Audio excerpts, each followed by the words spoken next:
Mesdames et messieurs, nous allons observer une minute de silence à la mémoire des combattants de la guerre de 39-45 et à la mémoire de tous les combattants. 8 mai 1945.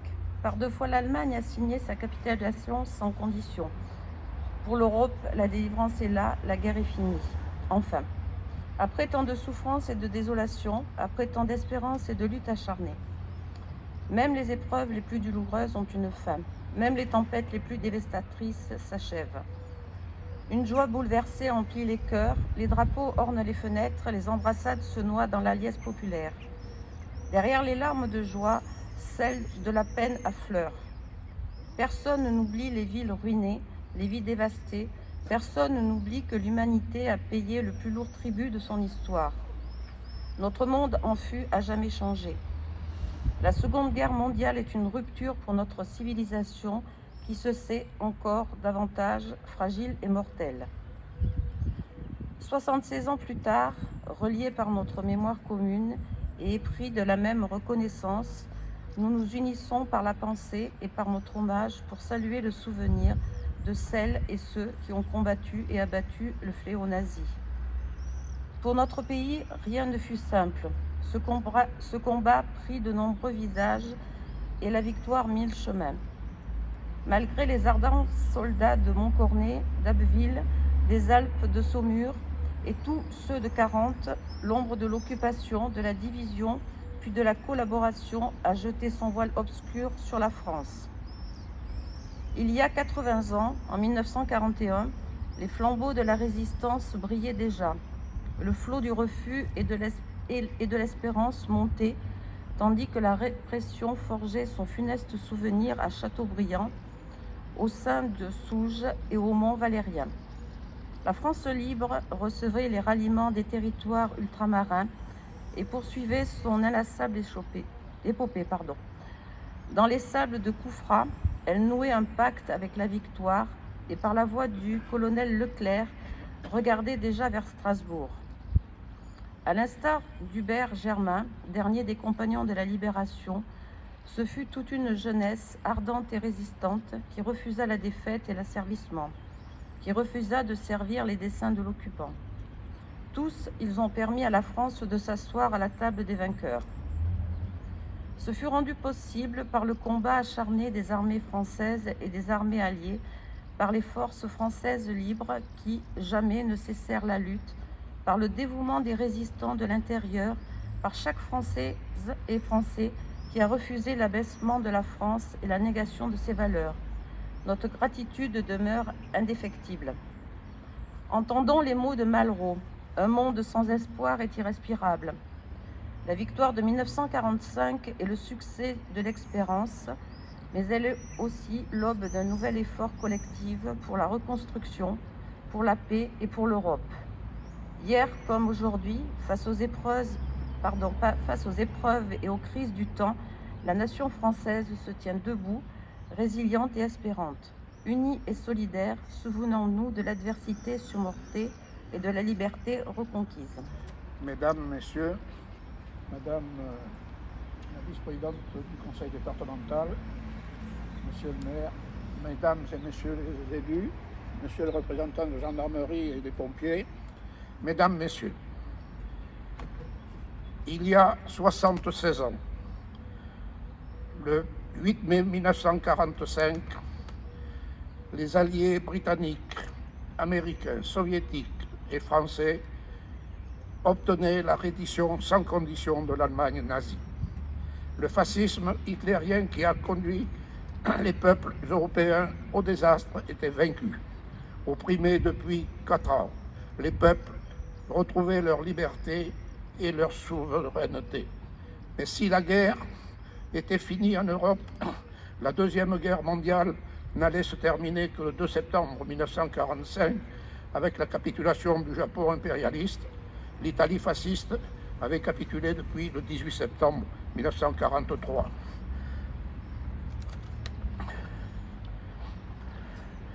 N'opposant pas seulement des nations, la Deuxième Guerre mondiale fut aussi la plus grande guerre idéologique de l'histoire et restera le conflit armé le plus vaste que l'humanité ait connue, mobilisant 61 nations, soit 125 millions de combattants. Elle fera entre 50 et 60 millions de victimes, dont 45 millions de civils. 162 000 Français ou étrangers vivant en France connaîtront la déportation.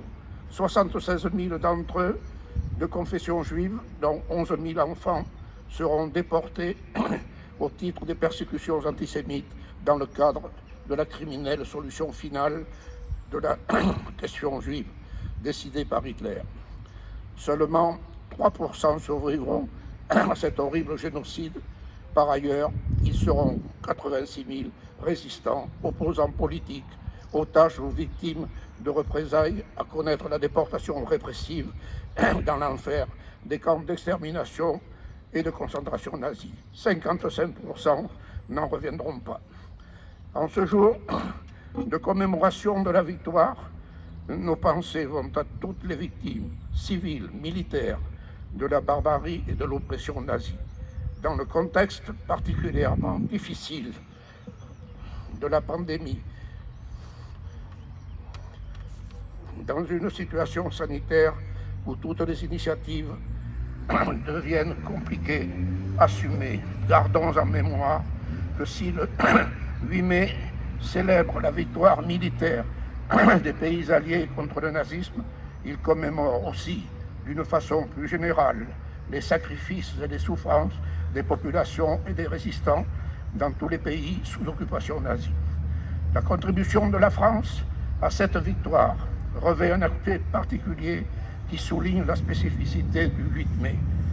Elle a été en grande partie celle de tous ceux qui, refusant d'accepter la défaite de 1940, l'occupation nazie et la collaboration active du gouvernement de Vichy, ont été des combattants volontaires dans les forces françaises libres ou dans la résistance intérieure, rendant hommage à la résistance qui contribua au succès des débarquements du 6 juin en Normandie et du 15 août en Provence. Le général Marshall, commandant en chef des forces américaines, dira le 9 mars 1946 au cours d'une conférence de presse: la résistance a dépassé toutes nos espérances.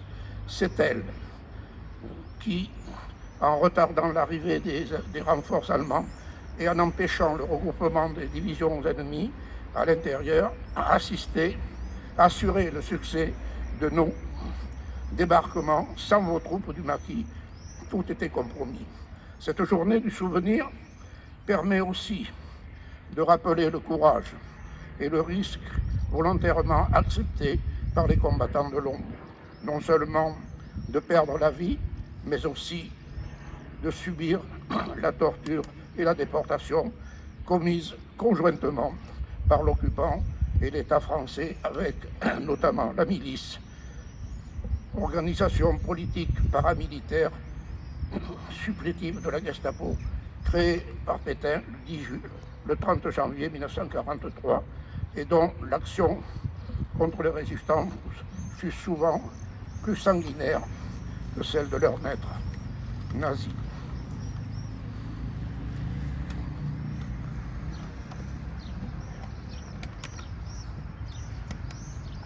Comment ne pas se souvenir, comment ne pas souligner la capacité d'espérance de ces combattants de l'armée des ombres, tous volontaires, et leur confiance dans l'avenir, alors que tout était sombre autour d'eux.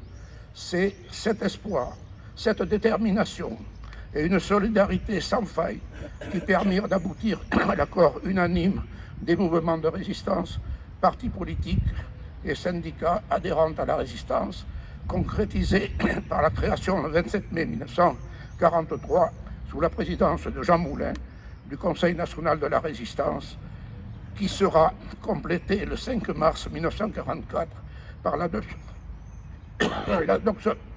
du programme d'action de la Renaissance, de la résistance. Résistance, la reconnaissance par le Conseil national de la résistance du général de Gaulle comme chef du Comité français de libération nationale, puis à partir du 3 juin 1944, en qualité de président du gouvernement provisoire de la République française, empêchera toute vacance du pouvoir à la libération et contribuera à épargner à la France d'être soumise à l'administration militaire alliée, préconisée dans un courrier adressé à Churchill par Roosevelt début 1943 et plus connu sous le sigle d'Amgot. Enfin, officiellement reconnu par les Alliés, le 23 octobre 1944, cette légitimité du général de Gaulle permit à la France d'être représentée le 17 mai à Reims par le général Sevez, qui apposa sa signature au bas de l'acte formel de capitulation sans condition, justifiant cette présence de la France à Reims. Le général Eisenhower, chef suprême des forces alliées en Europe, dira « Il est normal que la capitulation allemande ait d'abord été signée à Reims, au cœur de la France, dont les mouvements de résistance nous ont tant aidés à rendre à l'Europe sa liberté. » Le lendemain, 8 mai à Berlin, c'est le général Delattre de Tassigny, commandant en chef de l'armée, de la première armée française, qui, au nom de la France, apposera sa signature au bas de l'acte solennel de capitulation sans condition des armées nazies, sans se limiter à la mémoire du passé, mais parce qu'elle célèbre la victoire de tout ce que le régime nazi a nié ou cherché à détruire, parce qu'elle consacre la victoire fondamentale des valeurs de la civilisation dans son sens universel, avec le rétablissement de la République et des libertés, le respect des droits de l'homme, la dignité et la justice. L'Association nationale des anciens combattants et amis de la résistance estime que le 8 mai, journée du souvenir, doit être imprescriptible du calendrier mémorial de la nation, qui trouve tout son sens en s'inscrivant dans le présent et l'avenir. Restez fidèles au souvenir de ceux qui ont sacrifié leur vie pour un monde sans guerre et sans haine, conscients de nos devoirs auprès des jeunes générations, les appelle à une vigilance permanente pour la défense des droits de l'homme contre le racisme, l'antisémitisme, la xénophobie, l'homophobie, contre la banalisation de l'horreur et de la violence, l'instrumentalisation de la peur, le rejet de l'autre et l'oubli, danger tel qui aujourd'hui menace nos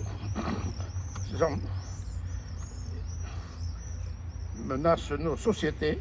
C'est le sens du combat poursuivi et amplifié pour la paix, la liberté et la fraternité. La conclusion de mon propos, je l'emprunterai à une citation du grand humaniste Goethe, qui fut reprise par Churchill plus tard: « Un peuple qui oublie son passé risque d'être condamné à le revivre. » Je vous remercie. Nous commémorons ce jour le 76e anniversaire de l'armistice de la Seconde Guerre mondiale de 1939-1945. Le 8 mai 1945, l'Allemagne capitula après 5 terrifiantes années de guerre. La nuit d'avant, le 7 mai, à 1h40, l'acte de reddition de l'armée allemande, capitulation sans condition du Troisième Reich et cessation des combats le 8 mai à 23h, avait été signé à Reims, dans les murs du Collège moderne et technique, quartier général du général Eisenhower, commandant suprême des forces expéditionnaires alliées en Europe. La victoire est proclamée en France le 8 mai 1945 à 15h, par une allocution radio diffusée du général de Gaulle. C'est ainsi qu'en 1945, près d'1 million de ménages sont sans abri. Les réseaux de voirie et d'assainissement, les voies ferrées, les routes, l'appareil productif industriel, les infrastructures maritimes, les voies de communication tout a été touché et devra être en grande partie reconstitué par une population traumatisée. Pour emprunter la formule d'Hérodote, historien grec, en temps de paix, les fils ensevelissent leurs pères. En temps de guerre, les pères ensevelissent leurs fils. La Dordogne, Terrasson en particulier, a souffert de la répression de la milice et des divisions allemandes. Entre le 14 mars et le 4 juin 1944, notamment, notre ville fut le théâtre de combats sanglants, où l'on compte 16 morts parmi les résistants et la population civile. Tués par des miliciens dans la nuit du 24 au 25 mars 1944, Gaston Basperas, Philippe Colomer, Raoul Guigné, René Sarrette, tués par des soldats de la division Bremer les 31 mars et 1er avril 1944, Louis Bozoni, Henri Faure, Paul Ferré, Jean Gaucher, Eugène Lascaux, Gaston Marty, Étienne Michaudel, Max Touraille, tués par des SS de la division Das Reich le 10 juin 1944, Fernand Limousin, Jean Roubinet, Jean Tible, Louis Treille. Beaucoup d'entre nous n'étaient pas nés, et ceux qui parmi nous avaient vu le jour étaient en culotte courte ou portaient de sages nattes d'écolières. Le temps passant, désormais seul un petit nombre a connu la guerre. Mais qui d'entre nous peut en ignorer son horreur? Je tiens à saluer, à remercier de l'honneur de leur présence ces personnes qui ont connu cette tragédie, qui ont combattu pour notre liberté, notre dignité d'être humain. Je vous réitère tous mes remerciements. Je voudrais saluer particulièrement un monsieur qui est avec nous ce matin, Lucien Cournil, qui n'a de cesse de nous rappeler notre devoir de mémoire et de l'inculquer aux plus jeunes. Merci, monsieur, de votre dévouement. Tel est le but de notre commémoration, rappeler ce qu'est la guerre, les pertes humaines qu'elle cause, les destructions qu'elle entraîne. Rappeler aussi que des hommes et des femmes ont donné leur vie par bravoure, par amour de leurs citoyens, de leurs concitoyens, amour de la justice et de la liberté. Exprimons notre reconnaissance, célébrons leur mémoire en ce jour. Vive la République, vive la France, vive Terrasson-Lavilledieu. Je vous remercie.